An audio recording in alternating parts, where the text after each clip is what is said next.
Hello, কেমন আছো সবাই? তো আমি একটা আবার ব্লগ নিয়ে চলে এলাম। সেটা হচ্ছে যে আমার রিমোর জন্মদিন ছিল। আমার ছোট বাচ্চা, তোমরা সবাই জানো, আমার ছোট ছেলে রিমোর জন্মদিন ছিল গত সোমবার, মানে 15ই সেপ্টেম্বর। তো এই দিনটাও আমার বাড়িতে আসেনি, আমার বাড়িতে এসেছিল 20শে জানুয়ারিতে। সেপ্টেম্বরে ওর জন্ম, 3.5 মাসে বাচ্চা আমি নিয়েছিলাম, ওকে অ্যাডপ্ট করেছিলাম। তো বাট আমি ওর আসল জন্মদিনটাই পালন করি, আর হোমকামিং ডেটা ওকে কিছু ভালো রান্না করে খাইয়ে দিই আর কিছু গিফট দিই। তো চলো প্রথমে শুরু করি সুপার টেলসে। দেখলে একটা সুন্দর চশমা পরেও বসে রয়েছে, এটা সুপার টেলস থেকে গিফট দিয়েছে। সুপার টেলস আজ বলে নয়, যেহেতু আমার দুটো বাচ্চার রেজিস্ট্রেশন করা আছে, ওদের ডগ ফুড, রয়্যাল ক্যানিন, আর এছাড়া ছোটো ছোটো বিস্কিট, ট্রিট, এগুলো আমি অর্ডার করে থাকি। আর বিভিন্ন ধরনের গিফটস আইটেমও অর্ডার করি, মেডিসিন। তো ওরা আমাকে প্রত্যেক বছরই বার্থডেতে লিও রিমোকে গিফট দেয়। তো এবারে রিমোর গিফটটা ওরা পাঠিয়ে দিয়েছিল আগেই, পরে আগের বছর যদিও অনেক পরে পাঠিয়েছিল। তো চলো, আর তারপরে এইটা আমি ফ্লিপকার্ট থেকে অর্ডার করেছিলাম। অনেক দিনের ইচ্ছে ছিল ওদের জন্য একটা ডাইনিং টেবিল কেনার, কিন্তু কিছুতেই ঠিকঠাক সাইজ পাচ্ছিলাম না। তো বারবার সাইজ ইস্যুর জন্য রিটার্ন হচ্ছিলো, বাট এই সাইজটা দেখলাম, এটা 1500 ml করে দুটো বোল, মানে টোটাল 3000 ml-এর দুটো বোল আমি পেয়েছি। তো আরামসে আমার দুটো বাচ্চার হয়ে যাচ্ছে। হ্যাঁ, লিওকে দুবারে ভাত হয়তো দিতে হচ্ছে। আমি লিওর যে বড় বাটিটা আছে ওটায় মেখে নিয়ে দেন দুবারে লিওকে দিচ্ছি, আদারওয়াইজ রিমোর জন্য পারফেক্ট। খুব সুন্দর ডাইনিং টেবিলটাও এসছে, এবারে সব কিছু সময়ের মতো হয়েছে। এরপরে ছিল ওদের লাঞ্চ। ওদের তো পুরোটাই জানো স্পাইসলেস, এমনকি অয়েল ফ্রি খাবার হয়, পুরোটাই বয়েল। আর পমফ্রেটটা আমি ওদের সেঁকে দিয়েছিলাম তাওয়ার মধ্যে, জাস্ট তাওয়াটাকে গরম করে, সেজন্য হয়তো দেখলে একটু চাল ওঠা ওঠা লাগছে, বাট ওটা জাস্ট সেঁকে দেওয়া হয়েছে গরম তাওয়ার মধ্যে। আর ওদেরকে প্রথম ইলিশ মাছ দিলাম, আমি ডক্টরকে জিজ্ঞাসা করেছিলাম, তো বলেছেন হ্যাঁ কাঁটা ছাড়িয়ে অল্প দিতেই পারেন। তো দুটো ইলিশ মাছের পিস দুজনের জন্য ছিল। রিমো কিন্তু প্রথমবার ইলিশ মাছ খেলো, তাই প্রথম দিকটা বেশ চেটেপুটে খেলো, শেষের দিকটা খেতে চাইছিল না। আর ভালো কথা বলি, ওর কিন্তু ডিম মাছ কোনোটাই সেরকম ফেভারিট নয়, ও মাংসটাই পছন্দ করে। আর লিও তো প্রচণ্ড পাগল হয়ে গেছিলো, কারণ ওদের খাওয়াতে খাওয়াতে আমার প্রায় 2:30 বেজে গেছিলো, কারণ কি সব কিছু রেডি করে। আর একটা বিশেষ কারণের যোগাযোগ তো করতে হচ্ছিলো, সেটা আমি পরে আসছি বলছি। তো মোটামুটি ওদের খাওয়াতে অনেকটাই দেরি হয়ে গেছিলো, নর্মালি 12:30টার মধ্যে খেয়ে নেয়, সেখানে 2:30 বেজে গেছিলো। তো লিও আর থাকতে পারছো না, লিওর তো অনেক মেডিসিন চলছে, তো খাওয়ার আগেও কিছু মেডিসিন থাকে। তো সব মিলিয়ে অনেকক্ষণ আগে মেডিসিন খাওয়া হয়ে গেছে। তারপরে লিও হচ্ছে, ওর অঘোষিত একটা ঘড়ি আছে, যারা আমার প্রোফাইল ফলো করো, আমি প্রত্যেক সময় বলি, ও কিন্তু ঠিক টাইমে বুঝতে পারে যে এটা আমার খাওয়ার টাইম। তো সেখান থেকে 2 ঘন্টা লেট মানে মোর দ্যান এনাফ। তো লিও প্রথমে একটু পাগলামো করছিল, যাই হোক মা ওকে একটুখানি সিট বলে বুঝিয়ে ধরে রেখেছিল। তারপরে আস্তে আস্তে তো খাচ্ছে, দেখতেই পাচ্ছ, দুজনে দুমুখে টেবিলে খাচ্ছে বেশ সুন্দর করে। আর নর্মালি ওরা কিচেনেই খায়, বাট কালকে একটু অনেকগুলো বাটি নিয়ে সুন্দর করে বসেছিলাম বলে আর ইলিশ মাছটা আমায় ছাড়িয়ে দিতে হচ্ছে, মানে মা ছাড়িয়ে দিচ্ছিল। আর পমফ্রেটটা আমি ছাড়িয়ে খাওয়ালাম ওদের, পমফ্রেট মাছটা। তো সেই জন্য আমরা ডাইনিংয়ের বদলে আমাদের এইখানে যে যে জায়গাটা, লবির যে জায়গাটা, ওইখানটায় আমরা বসেছিলাম।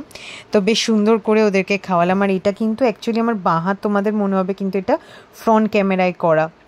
তো আমার যে স্ট্যান্ডটা রয়েছে, নতুন কিনেছি, যে স্ট্যান্ডটারও ভিডিও নিয়ে আসবো। তো সেই স্ট্যান্ডটাতেই কিন্তু রিং লাইটটা বলতে পারো, রিং লাইটে কিন্তু এই ভিডিওটা করা, কারণ মা আমাকে সাহায্য করছিল ওদেরকে খাওয়াতে, ওদের মাছ ফাছ বেছে দিতে। আর মাংস নিয়ে তো কোনো কথাই নেই, দেখলে আর ভেজিস ছিল পুরো একদম, মানে ওদের ফেভারিট পেঁপে ছিল, গাজর ছিল, বিনস ছিল। তো ওরা শান্তি করেই খেয়েছে, একটু দেরি হলেও শান্তি করে দুজনে খেয়েছে।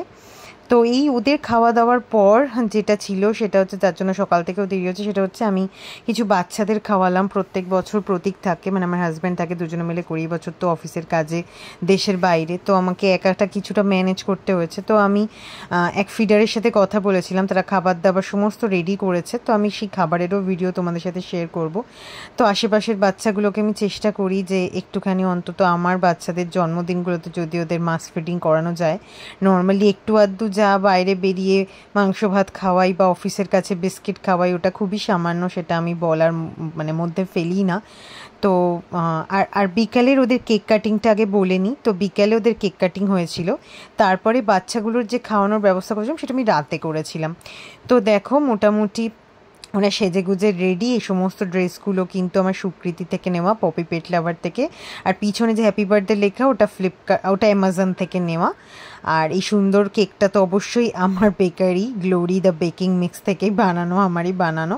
আর চকলেটগুলোও সুন্দর করে আমি বানিয়েছি ওদের আঁকা যে আর হাড্ডি আঁকা যে চকলেটগুলো সেগুলো দিয়ে আর লিখেছিলাম, হয়তো তোমরা বুঝতে পারছো। আর এই সময় কেক কাটিংয়ের সময় যুদ্ধ হলো, বিকজ ওই যে খেলনা সাউন্ডেবল খেলনা ওদের ভীষণ ভালো লাগে, তার মধ্যে হাড্ডি পেয়েছে সাউন্ডেবল খেলনা, ওরা ওইগুলোকে নিয়ে দৌড়াচ্ছিল। তো মা চেষ্টা করছিল লুকিয়ে রাখার, কিন্তু লুকিয়ে রাখতে চাইলে কী হবে, ওরা তো ওরাই, ঠিক আছে, দুজনে মিলে পাগলামো করছিল। তো যাই হোক কোনো রকমে বসিয়ে, ভাই ছিল একটু হেল্প করছিল, ওর যদি অফিস থেকে ফিরে একটুখানি হেল্প করেছিল।